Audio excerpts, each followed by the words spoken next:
এই মুহূর্তের big breaking news. তমলুকে দেবাংশুর ভাড়া বাড়িতে হঠাৎই হাজির অভিজিৎ গাঙ্গুলি। তারপর যা হলো ভয়ঙ্কর ব্যাপার।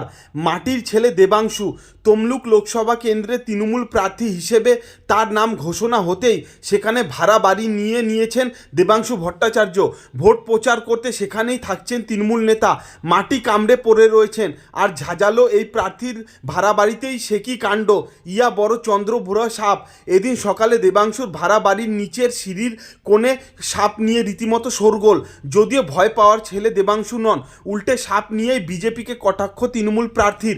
বিজেপি বললে ভুল, আসলে কটাক্ষ করছেন তারই হবু প্রতিদ্বন্দ্বী কলকাতা হাইকোর্টের প্রাক্তন বিচারপতি অভিজিৎ গঙ্গোপাধ্যায়কে।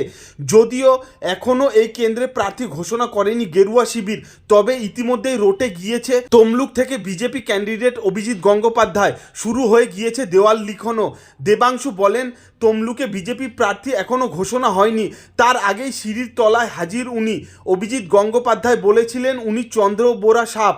তিনি নিজেকে সাপের সঙ্গে তুলনা করেছিলেন। যদিও তাকে দেখা যায়নি, তবে আজ সকালে দেখেছি আমার সিঁড়ির তলায় উনি। এদিন সিঁড়ির নিচে সাপ দেখা মাত্রই অভিজিৎ গঙ্গোপাধ্যায়কে নিশানা করে সোশ্যাল মিডিয়ায় একটি ভিডিও পোস্ট করেছেন দেবাংশু। সেখানে তিনি ব্যঙ্গ করে বলেছেন, সকালে দেখছি আমার সিঁড়ির তলায় উনি, বিজেপি প্রার্থী। দেবাংশু আরও বলেন, খুব ভালো লাগছে, প্রার্থী প্রতিদ্বন্দ্বীর সঙ্গে দেখা করতে এসেছেন। আমরা বন দপ্তরে জানিয়েছি, ওনারা এসে একে নিয়ে যাবেন।